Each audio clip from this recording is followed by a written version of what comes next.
क्या कोई इंसान 21 साल तक बदले की आग में जल सकता है? एक ऐसा बदला जिसके लिए उसने अपना देश छोड़ा, अपना नाम बदला और अपना भेष बदला और सीधे दुश्मन के घर में घुसकर उसे ढेर कर दिया। जी हाँ, हम बातें कर रहे हैं भारत के सबसे जांबाज क्रांतिकारी शहीद उधम सिंह की। जलियांवाला बाग कांड के उस दर्दनाक कत्लेआम का बदला लेने के लिए इस वीर ने लंदन तक का सफ़र किया। आज के इस वीडियो में हम जानेंगे उधम सिंह के ज़िंदगी के उन अनसुने पन्नों के बारे में। कैसे उन्होंने 21 साल तक अंग्रेजी सरकार की आंखों में धूल झोंकी और क्यों उन्होंने अदालत में अपना नाम राम मोहम्मद सिंह आज़ाद बताया। सब कुछ जानेंगे इस वीडियो में। चलिए शुरू करते हैं। नमस्कार, मैं प्रशांत कुमार आप सभी का स्वागत करता हूं अपने इस यूट्यूब मंच पर प्रशांत जीएस स्टडी टिप्स में। इतिहास गवाह है कि समय हर जुल्म का हिसाब रखता है। काल के पन्नों पर कुछ प्रतिशोध ऐसे लिखे जाते हैं जो भूगोल की सीमाओं को लांघ कर इतिहास की दिशा बदल देते हैं। 13 मार्च 1940 लंदन का कैक्सटन हॉल।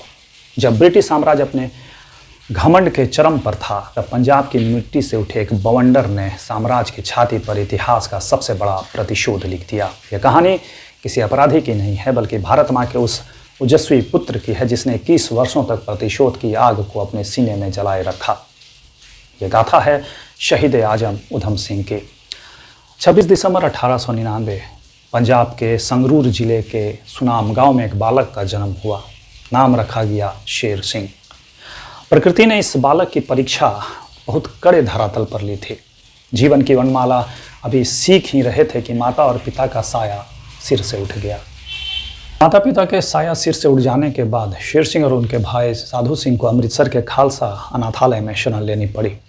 अनाथालय के चार दीवारी के भीतर शेर सिंह का नाम उधम सिंह रखा गया। उधम यानी तेज यानी पराक्रम। नियति मानो चुपके से उनके भविष्य का नामांकन कर रही थी। अनाथालय में रहते हुए उन्होंने गुलामी की बेड़ियों में जकड़े भारत माता की चीखें सुनी। वे बड़े हो रहे थे और एक चेतना उनके भीतर आकार ले रही थी, पर वे इस बात से अनजान थे कि नियति उन्हें आधुनिक भारतीय इतिहास के सबसे काले दिन का साक्षी बनाने जा रहा था। 13 अप्रैल 1919 बसंत का आगमन और बैसाखी का पावन पर्व। अमृतसर का जलियांवाला बाग, चारों ओर से ऊंची दीवारें से घिरा एक मैदान जिसका संकरा रास्ता मौत का द्वार बनने जा रहा था। उधम सिंह अपने साथियों के साथ वहां आए जनसभा में लोगों को पानी पिलाने का सेवा कर रहे थे। तभी क्रूरता का साक्षात रूप लेकर जनरल रेजिनॉल्ड डायर अपनी फौज के साथ वहां दाखिल होता है। वो भी बिना किसी पूर्व सूचना के, चेतावनी के। निहत्ती निर्दोष भीड़ पर गोलियों की बौछार कर दी जाती है। 10 मिनट 1650 राउंड गोलियां और पूरा जलियांवाला बाग लाशों के ढेर में तब्दील हो गया। चीखें शांत हो गई, पर हवाओं में खून की गंध फैलने लगी। उधम सिंह उस रात लाशों के पहाड़ के बीच जीवित बचे थे, पर उनके भीतर का बालक मर चुका था। रातों के सन्नाटों में जब आसमान भी इस नरसंहार पर आंसू बहा रहा था, उधम सिंह ने उस बाग, जलियांवाला बाग में जो रक्त से सनी मिट्टी थी, उसको अपनी मुट्ठी में भींचा और माँ भारती के चरणों में सौगंध ली कि जब तक इस खून का एक एक बूंद का बदला नहीं लिया जाएगा, तब तक उधम सिंह चैन से नहीं बैठेगा। डायर ने सिर्फ शरीर मारे थे, उधम सिंह ने उसकी आत्मा को मारने का संकल्प ले लिया था। परंतु प्रतिशोध का यह मार्ग आसान न था। अंग्रेजी साम्राज्य की आंखें चारों ओर थी। इस महासंकल्प को पूरा करने के लिए एक परिवारजक, एक तपस्वी बनना पड़ा। उन्होंने भारत छोड़ा, अपना नाम बदला, पहचान छिपाई। वे गदर पार्टी के संपर्क में आए। उन्होंने शहीद आजम भगत सिंह को अपना गुरु, अपना मार्गदर्शक माना। अब समय का चक्र घूम गया था। 13 मार्च 1940 लंदन का कैक्सटन हॉल। इस हॉल में ईस्ट इंडिया एसोसिएशन की बैठक चल रही थी। माइकल ओडायर मंच से भारत में उसके अपने सफल क्रूर शासन की बड़बोली गाथा सुना रहा था। इधर दर्शकों के बीच बैठे थे उधम सिंह। उनकी जेब में थी एक किताब जिसके पन्नों को काटकर उन्होंने भीतर एक रिवॉल्वर को छुपा रखा था, जो था साहित्य के भीतर छिपा हुआ न्याय का अस्त्र।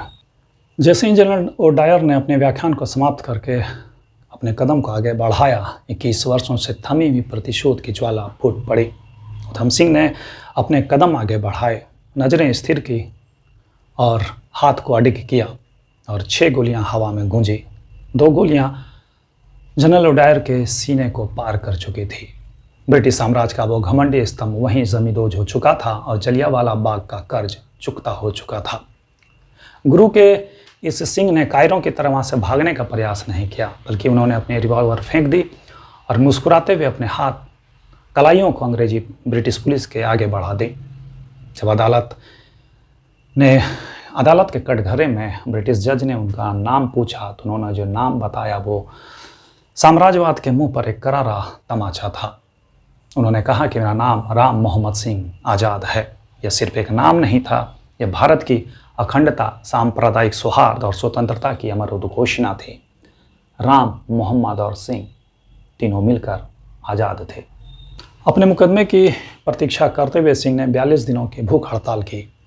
बाद में उन्हें जबरन खाना खिलाया गया। 4 जून 1940 को न्यायालय में न्यायमूर्ति सिरिल एटकिंसन के समक्ष उनका मुकदमा शुरू हुआ, जिसमें वीके कृष्णन मेनन और सेंट जॉन हचिंसन ने उधम सिंह का प्रतिनिधित्व किया। वीके मैक्यूलर अभियोजन पक्ष के वकील थे। उधम सिंह को हत्या का दोषी ठहराया गया और उन्हें फांसी की सजा सुनाई गई।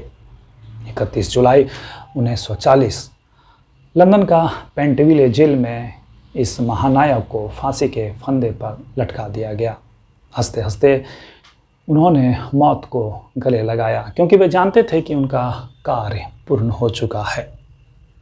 अमृत बाजार पत्रिका ने मार्च 1940 के अपने अंक में लिखा कि जनरल ओडायर का नाम पंजाब के उन घटनाओं से जुड़ा है जिसे भारत कभी नहीं भूलेगा।